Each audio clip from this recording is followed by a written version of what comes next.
Welcome to my another blog. और आज हम लोग मिलने जा रहे हैं अहमदाबाद के फेमस डॉक्टर से, जो कि होम्योपैथिक के बहुत बड़े चिकित्सक हैं।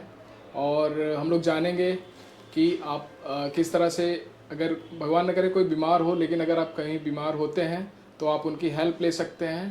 तो चलिए शुरू करते हैं। अपने इस बिजी शेड्यूल में से अपना टाइम निकाला और हम लोगों से बात करें, उसके लिए मैं एक बार आपका बहुत तहे दिल से शुक्रिया अदा करना चाहता हूँ। आपको भी धन्यवाद। सर थोड़ा सा बताइए कि अपने इस होम्योपैथिक मेडिकल प्रैक्टिस में ये जो आपका पूरा जर्नी रहा है उसके बारे में सर थोड़ा सा बताइए। एक्चुअली मैं अपना होम्योपैथिक की पढ़ाई रांची से पूरी की। मेरा जन्मस्थल रामगढ़ है, झारखंड जी। लेकिन अब कर्मभूमि गुजरात अहमदाबाद हो गया है। राइट। तो 87 में मैंने पढ़ाई पूरी की और प्रैक्टिस चालू किया।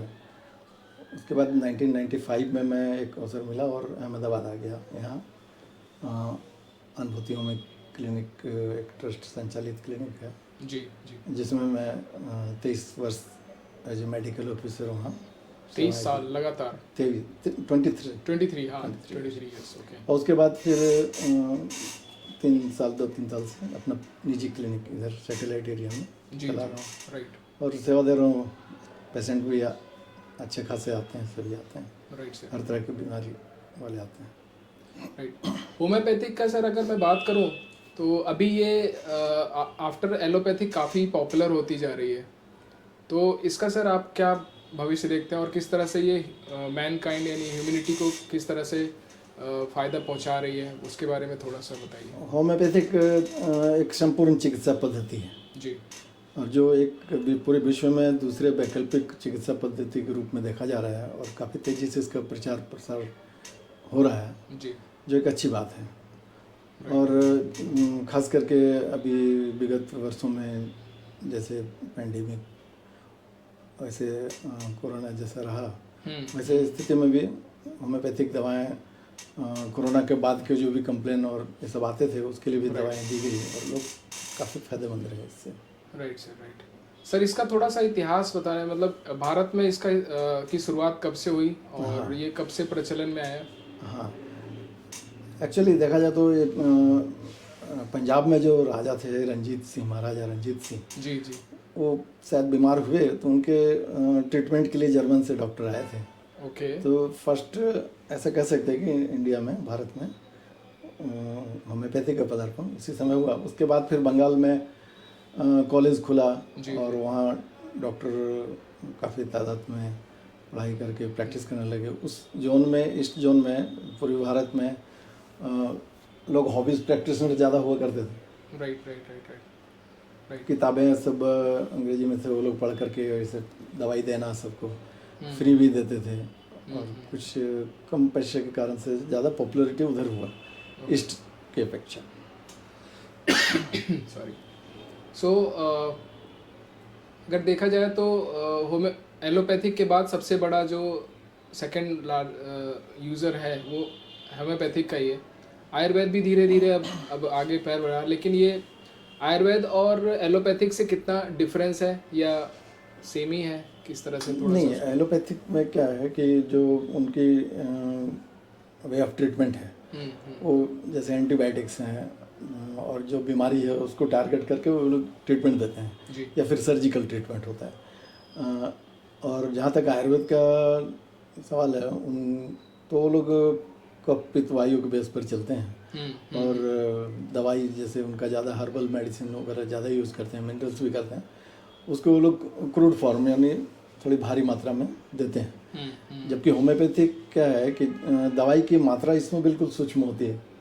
इसको जो दवा है उसको पहले मदर टिंचर तैयार किया जाता है अल्कोहल में, और उससे मात्रा लेकर के पोटेंसी शक्तिकरण किया जाता है और आप धीरे धीरे देखेंगे तो पोटेंसी हाई होता जाता है और उसमें सूक्ष्मता ज़्यादा दिखता है।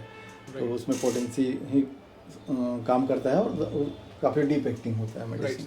सर कोई आप ऐसा अनुभव शेयर करना चाहते हैं जो हर जगह पे जाके फिर आपके पास आया हो और आपने उसको कुछ ऐसे बीमारियां कुछ? देखिए वैसे तो काफ़ी बीमारी हैं, बहुत सारे जो सर्जिकल केस होते हैं खास करके, जी। जो रोगी है, पेशेंट है, वो सर्जरी के लिए उसको रिकमेंड किया गया है और तैयारी भी कर चुका है, लेकिन किसी तरह से मालूम चला और आ गए तो दवाइयाँ लिया कुछ महीने और ठीक हो गया है। सर्जरी से बच गए, मतलब बच गया है। आपकी जैसे होम्योपैथिक दवाई होम्योपैथिक जो तो पथरी की है, हाँ। स्पाइनल इंजरी की वजह से जो MRI कराए और उसकी वजह से उनका पैर, साइटिका, नर्व प्रेशर, तो वो होम्योपैथिक दवाई से अच्छी हो जाती है। हेमोराइड्स हैं, पाइल्स हैं, राइट जो सर्जिकल केसेज है, टॉन्सिलाइटिस है, तो वो सब अपनी दवाई से अच्छी रहती है।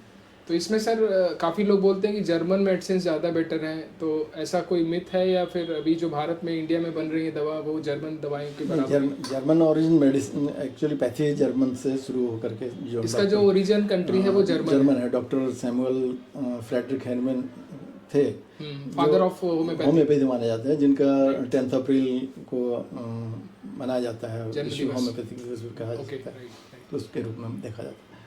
तो वहाँ से उन्होंने, वो एक चिकित्सक थे जो होम्योपैथी का खोज किया और वहाँ से चल करके फिर पूरे विश्व में प्रसारित हुआ।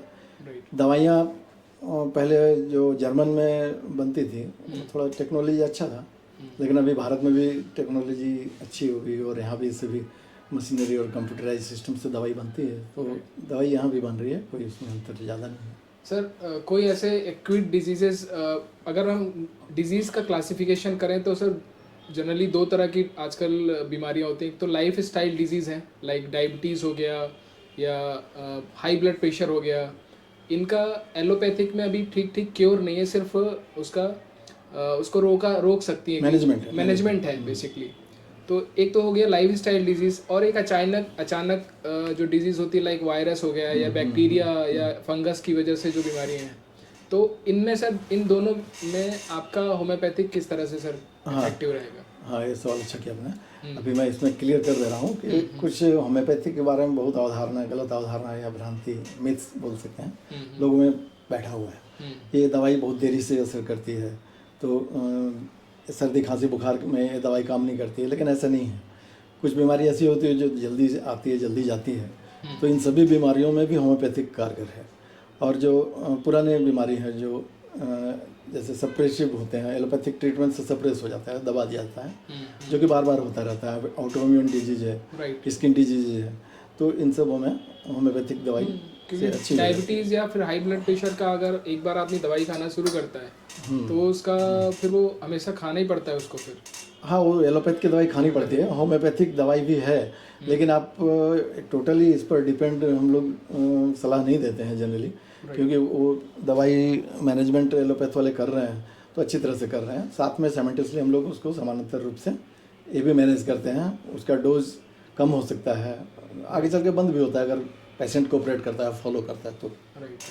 लेकिन डिपेंड्स कि हर कोई का साथ हम दावा नहीं कर सकते हैं कि वो दवाई बंद करके हम होम्योपैथिक से ठीक कर देंगे, ऐसे नहीं कहा जा सकता। Okay, right. मैनेजमेंट हो सकता है, बिल्कुल, या फिर उसकी दवाई की मात्रा कम हो सकती है, राइट। इसके साथ साथ सर होम्योपैथिक का और किस तरह की, अगर कुछ नाम ले पाएँ आपकी, इस तरह की बीमारियों में बिल्कुल 100% क्योर है? मैंने कहा ना कि ये संपूर्ण चिकित्सा पद्धति है, यानी कि सभी तो पर भी 90% केसेस कह सकते हैं। कुछ एक्सेप्शनल तो होता ही है, हर पैथी में हर चीज़ का इलाज नहीं है, लेकिन होम्योपैथिक में काफ़ी स्कोप है। और ख़ास करके बच्चों के लिए, बुजुर्गों के लिए, गर्भवती महिलाओं के लिए, और आपका स्किन डिजीज़ है, रूमेटिज्म है, तो इन सब बीमारियों के लिए अपने पास दवाइयाँ अच्छी है। काफ़ी जो बताया कि सर्जिकल केसेज है, तो मस्से हैं, वो सब जो कॉमन है, मस्से तो आजकल पॉपुलर है और होम्योपैथी जानते हैं लोग। अच्छा सर, दूसरा, इन दवाओं का कोई साइड इफ़ेक्ट होता है? जैसे कि कई बार एलोपैथिक दवाओं में अगर गलत तरीके से दवा मेडिसिन ले जाता है, तो इवन दवा पे भी लिखा रहता है कि आप डॉक्टर की सलाह से ही लें, तो उसमें कुछ ना कुछ साइड इफ़ेक्ट लोग रहता है। तो अपना होम्योपैथिक में कुछ ऐसा साइड इफ़ेक्ट्स वगैरह रहता है क्या? होम्योपैथिक दवाई इफेक्ट करती है, प्रभाव डालती है शरीर में, और ये टोटल प्रूविंग बेस पर है। यानी कि ऐसा डाटाबेस कह सकते हैं कि स्वस्थ व्यक्तियों में एक दवाई अगर उसको प्रूव किया गया, खिलाया गया, तो उसका असर उसके मन से लेकर शरीर से हर ऑर्गन में पड़ रहा है। तो वो क्या करते हैं कि फिर उसको नोट डाउन किए राइट। कहाँ क्या असर पड़ा। और ये ह्यूमन बीइंग पर ज़्यादा प्रूव हुआ है, एनिमल पर कम। तो इसका मानसिक लक्षण जो उभर कर आता है, तो कोई ह्यूमन बीइंग है, कोई व्यक्ति है, उसको एक्सप्रेस कर सकता है। राइट। तो एक चीज़ तो मैं बता दूं आपको कि लोग बोलते हैं होम्योपैथिक में बहुत पूछताछ करते हैं, क्वेश्चन हिस्ट्री बहुत लेते किए हैं। जाते हैं कि तो हिस्ट्री इसलिए लक्षणों लिया का जाता है कि अवलोकन। दवा का लक्षण और उस व्यक्ति का लक्षण को मैच करना है और उसके बाद उसका ट्रीटमेंट करना है। तो बहुत सारी चीज़ें हैं जो कि हम ऑब्जर्व करते हैं कि रोगी को देख करके समझ जाते हैं कि इसकी ये तकलीफ़ है, आंखें लाल है या फिर बुखार है या दर्द, और बहुत सारी चीज़ें जो रोगी उसको पूछने से व्यक्त करता है, उसका फीलिंग्स है, इमोशंस है, वो क्या सोचता है, क्या कर रहा है, तो उसे जब पूछा जाता है तो वो बाहर निकलता है। तो उसके आधार पर दवाई देते हैं, क्योंकि प्रूविंग में मन पर असर हुआ है दवा का। अब एक उदाहरण मैं दे रहा हूँ, अगर कोई धोथरा खा लिया, धोथरा से जो बेलाडोना मेडिसिन अपन बनता है, एक तरह का धोथरे का पौधा, तो धोथरा खाने के बाद क्या होता है, आंखें लाल हो जाएगी, अंट बोलता है। तो ऐसा पेशेंट अगर मेरे पास आ रहा है जो खाया नहीं है लेकिन उसके लक्षण वैसे हैं, तो उसमें हम धतरे से बने हुए दवा देंगे तो ठीक हो जाएगा। तो थ्योरी यही है, शम शमम शमयति। राइट, यानी विष ही विष को काटता है। लेकिन ये डमी होता है कि वो खाया नहीं है, उसके लक्षण वैसे दिख रहे हैं, और कोई प्याज काट रहा हो, उसके आँख से पानी आ रहा हो। तो सर्दी वाले पेशेंट कैसे आते हैं कि आँख से नाक से पानी गिर रहा है, तो वैसे ही लगता है जैसे प्याज काट रहा हो, वैसे सिम्टम दिखता है, तो उसको प्याज से बना हुआ दवा दिया जाता है। राइट। अच्छा, अभी सर इम्यूनिटी की बहुत बात हो रही है, तो इम्यूनिटी बढ़ाने के लिए होम्योपैथिक में कोई ऐसी मेडिसिन वगैरह हैं जो आप अपने पेशेंट्स को देते हैं? क्योंकि आजकल कोविड या अलग अलग वायरस या बैक्टीरिया से तमाम रोग हो जाते हैं। जनरली सीज़न जब भी चेंज होता है तो लोग काफ़ी ज़्यादा बीमार पड़ जाते हैं। देखिए, ऐसा पिछली बार जब कोरोना के समय ऐसा एक आर्सेनिक काल लोग रिकमेंड किए थे और काफ़ी लोग लिए भी, आयुष मंत्रालय, लेकिन उसका अभी तक कोई डाटा या रिकॉर्ड नहीं आया कि कितना असरकारक हुआ नहीं हुआ। जी। तो ऐसा कोई श्योर नहीं कर सकते हैं कि इम्यूनिटी के लिए दवाई लेने से आप एकदम इम्यून सिस्टम आपका अच्छा हो गया। ऐसा हर एक दवाई इम्यूनिटी बूस्टअप करने वाली होती है, और जो कि जिस बीमारी से लोग पीड़ित हैं उसको फाइट करके इम्यूनिटी लेवल बढ़ाने से भगाता है। अच्छा सर, इसमें होम्योपैथिक में जैसे ओबेसिटी यानी लोगों का वजन बढ़ जाता है, उसकी वजह से भी काफ़ी सारी दिक्कतें, लोगों को हाई ब्लड प्रेशर या डायबिटीज़ की प्रॉब्लम आती है, तो वेट मैनेजमेंट के लिए कोई ऐसी आपके होम्योपैथिक चिकित्सा में इसका उपचार है? नहीं, अब वेट किस कारण से बढ़ रहा है, पहला कि जब मान लीजिए जैसे थायराइड है, थायराइड की वजह से वजन बढ़ रहा है, तो थायराइड को क्योर करने का, डिलीवरी के बाद वजन बढ़ रहा है, मेटाबॉलिज्म अगर डिस्टर्ब हुआ है उसकी वजह से बढ़ रहा है, तो ये सब कारण। सर दूसरा, होम्योपैथिक के बारे में तमाम तरह की अवधारणाएं हैं, उसको आपने क्लियर कर दिया। तो अगर आपको, हाँ, आपका सर सिर्फ जैसे आप अहमदाबाद में बैठते हैं तो अहमदाबाद के पेशेंट ही देखते हैं या फिर आप कहीं से भी ट्रीटमेंट कर सकते हैं अभी? नहीं, जनरली क्या अहमदाबाद के तो पेशेंट आते ही हैं, अहमदाबाद से बाहर के भी पेशेंट आते हैं जो अप्रोच कर सकते हैं, वो आते हैं। और काफ़ी लोग हैं जो यहाँ पेशेंट रहे हैं, बाहर चले गए, वो लोग भी जुड़े रहते हैं। Out of country?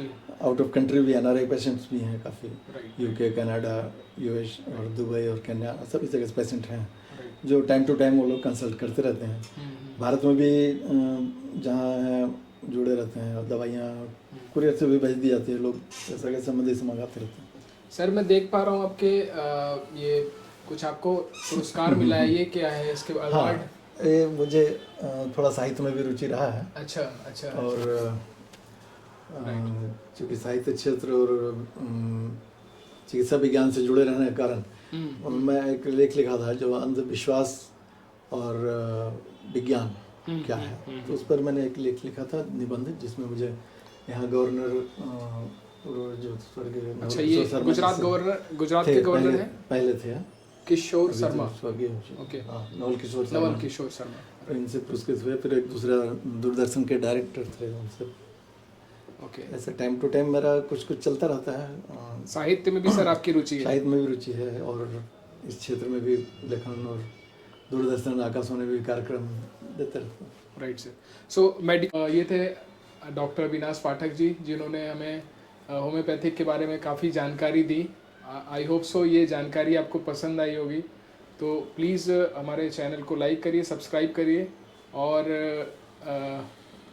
अगर मैं ट्राई करूँगा कि हमारे चैनल का नाम लेंगे तो आपको यहाँ पे विशेष वरीयता दी जाएगी। वैसे तो सर के लिए सब बराबर है। नहीं, हाँ, एक बात बता देता हूँ मैं कि वैसे लोग भी हमारे पास आते हैं जो एफोर्ड नहीं कर पाते हो, तो उनको मैं कंसिडर भी करता हूँ दवा और फीस में भी। ग्रेट।